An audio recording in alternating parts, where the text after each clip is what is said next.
Hello बच्चों। और आप सब कैसे हैं? उम्मीद करता हूँ कि आप सब अच्छे ही होंगे इस कोरोना काल में। मैं भी अच्छा हूँ। देखिए, यदि आपने रसायन विज्ञान के तहत आने वाली वीडियो यानी कि परमाणुकता, अणु और परमाणु के दोनों भाग और परमाणु क्रमांक वाली वीडियो देख लिए होंगे, तो ये वीडियो आपके लिए है। इसलिए यदि वो वीडियो नहीं देखे होंगे आप, तो कृपया करके उन वीडियो को देखिए और तब जाकर यहाँ आइए, ठीक है। और आज जो वीडियो में बताई जाने वाली है बच्चों, यदि आप ये जान गए तो आपके लिए संयोजकता निकालना आसान हो जाएगा, इलेक्ट्रॉनिक विन्यास निकालना आसान हो जाएगा, और तो और परमाणु संरचना बनाना भी आ जाएगा और बनी हुई संरचना को समझने भी आ जाएगा, ठीक है।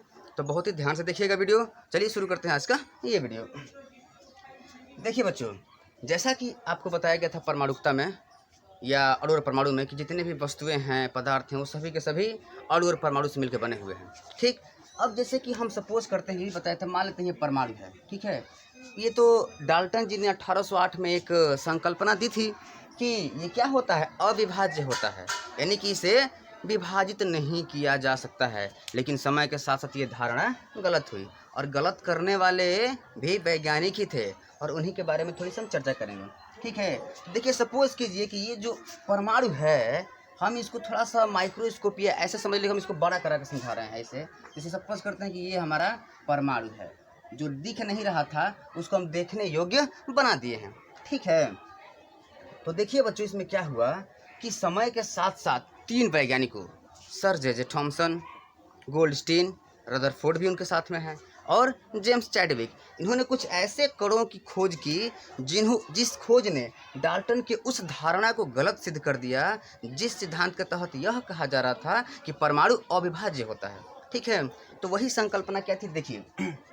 हाँ देखिए बच्चों, 1897 में एक साइंटिस्ट थे, उनका नाम था सर जे थॉमसन कहा जाता है, वैसे टॉमसन भी कहते हैं, थॉमसन। इन्होंने एक ऐसे कण की खोज की जो इस परमाणु के अंदर ही था, ठीक है। और उस कण का नाम था इलेक्ट्रॉन, ठीक है बच्चों। इसकी खोज की इलेक्ट्रॉन, ठीक है, इलेक्ट्रॉन। और पाया कि ये ऋण आवेशित होता है। यहाँ पर मास्क है, बहुत अति आवश्यक है बच्चों ये मास्क। जो इलेक्ट्रॉन था ये क्या था, ऋण आवेशित था, मतलब कि इस टाइप का, ये इलेक्ट्रॉन का साइन है ई, और ये ऋण आवेशित था, ठीक है। उसी प्रकार 1886 में, यानी कि उससे भी पहले, एक साइंटिस्ट है, उनका नाम था गोल्डस्टीन, ठीक है, गोल्डस्टीन।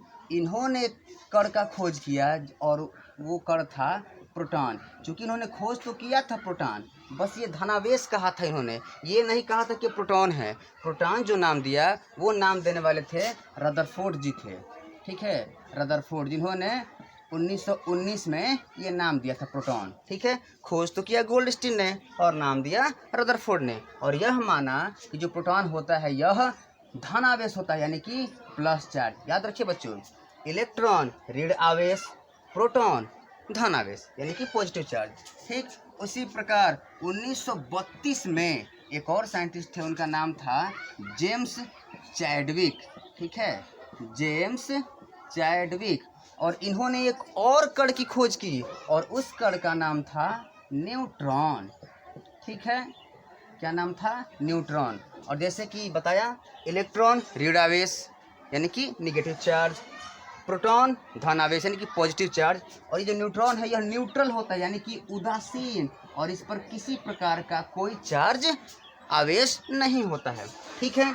तो जिस प्रकार डाल्टन ने कहा था कि परमाणु यानी कि एटम अविभाज्य होता है, उसे विभाजित नहीं किया जा सकता है, वो धारणा को इन तीनों वैज्ञानिकों ने मिलकर गलत सिद्ध कर दिया और कहा कि नहीं डाल्टन साहब, उस समय चूंकि उतना विकास नहीं था, उतनी टेक्नोलॉजी नहीं थी, जैसे जैसे माइक्रोस्कोप या टेक्नोलॉजी बढ़ा, नई नई खोजें, नए नए आविष्कार होने लगे। उन्हीं खोजों में से खोज ये था कि यह माना जाने लगा अब कि परमाणु को भी बांटा जा सकता है, विभाजित किया जा सकता है 3 मूल कणों में, इलेक्ट्रॉन, प्रोटॉन और न्यूट्रॉन। और इसे कैसे बताया गया कि कहाँ होता है ये समझेंगे, ठीक है बच्चों। हाँ तो देखिए, अब हम आपको बता रहे हैं ये तीनों मूल कण, ये जो है ये तीनों मूल कण हैं, और ये परमाणु में कहाँ और कैसे होते हैं, किस स्थिति में होते हैं, ये आप जानेंगे, ठीक है। जैसे मैंने कहा ना कि मान लीजिए एक परमाणु है, अब इसको हम सोचे कि माइक्रोस्कोप की तरफ बड़ा करके देख रहे हैं, ठीक है। अब सपोज कीजिए कि ये एक परमाणु है, ठीक है, जो दिख नहीं रहा था, मान लेते हैं को दिखाई देने लगा, ठीक। तो बीच में होता है नाभिक, और इस नाभिक का खोज किए थे रदरफोर्ड साहब, ठीक है, जिन्होंने कि प्रोटॉन को नाम दिया था, ठीक है, रदरफोर्ड साहब ने इस नाभिक की। और इसी नाभिक में प्रोटॉन और न्यूट्रॉन होता है। देखिए बच्चों, दो चीज़ तो हो गया, एक प्रोटॉन और एक न्यूट्रॉन कहाँ पाए जा रहे हैं, नाभिक में। और जो इलेक्ट्रॉन होता है, ये इलेक्ट्रॉन इसी नाभिक के बाहर 4 अलग अलग कक्षाओं में चक्कर लगाता रहता है। देखिए, 1 कक्षा, 2 कक्षा, 3 कक्षा और ये 4 कक्षा, ठीक है बच्चों, ऐसे चक्कर लगाता रहता है इलेक्ट्रॉन।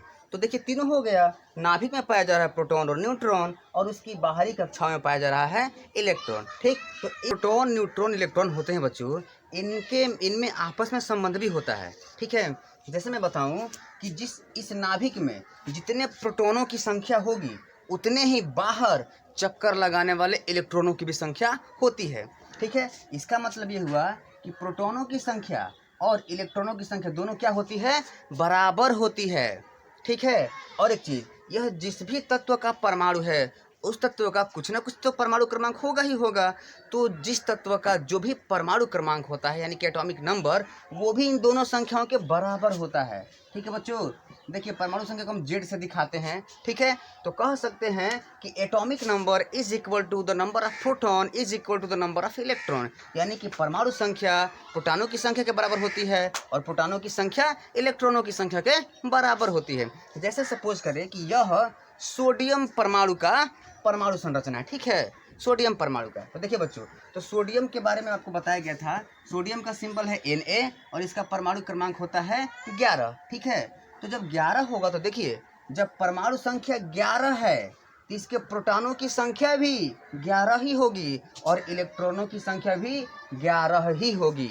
और रही बात न्यूट्रॉन की, तो ये इनकी संख्या से 1, 2, 3 तक अधिक वगैरह होता है, वो निश्चित नहीं हो, जब परमाणु भार आप पढ़ेंगे तो उसमें वो क्लियर हो जाएगा, ठीक है बच्चों। तो ये होता है इन तीनों में संबंध, यानी कि परमाणु क्रमांक में, प्रोटॉनों की संख्या में और इलेक्ट्रॉनों की संख्या में, ठीक है। अब जाते जाते एक और बता दे बच्चों कि जैसे कि इलेक्ट्रॉन है, प्रोटॉन है, न्यूट्रॉन है, इनका खोज कब हुआ। देखिए यहाँ पे मैं लिख कर रखा हूँ, मान लीजिए एक मोबाइल नंबर ही है, ठीक है, इसकी सहायता से आप जान सकते हैं। देखिए वो लिखा है मोबाइल नंबर 98 97 88 69 32, ठीक है बच्चों। तो आप क्या काम कीजिए कि एक नंबर को हटाइए, जैसे कि 9 हटा दिए, तो बचा क्या, 897 886 और 932, ठीक है। अब इसको देखिए, यहाँ पे लिखा गया है ना, 897 886 और 932, सबके पहले 1 1 लगा दीजिए, आपको मिल जाएगा। क्या मिल जाएगा कि किसकी खोज कब हुई थी। अब 897 इसमें 1 लगा दिया तो हो गया 1897, यानी कि 1897, और उस समय इलेक्ट्रॉन की खोज हुई थी, 1886 में प्रोटॉन की और 1932 में न्यूट्रॉन की, ठीक है बच्चों। तो यदि आप इस चीज़ को आत्मसात कर लिए, जो ये है तीनों मूल कण, तो आगे आने वाली वीडियो या आगे इसके जो भी टॉपिक आता है आपके 9th क्लास में या किसी भी क्लास में, जैसे 7th में भी थोड़ा सा है, तो आपको समझने में बहुत ही सरलता होगी, बहुत ही आसान लगेगा, ठीक है बच्चों। तो आज की वीडियो में बस इतना ही, मिलते हैं अगली वीडियो में, तब तक के लिए जय हिंद।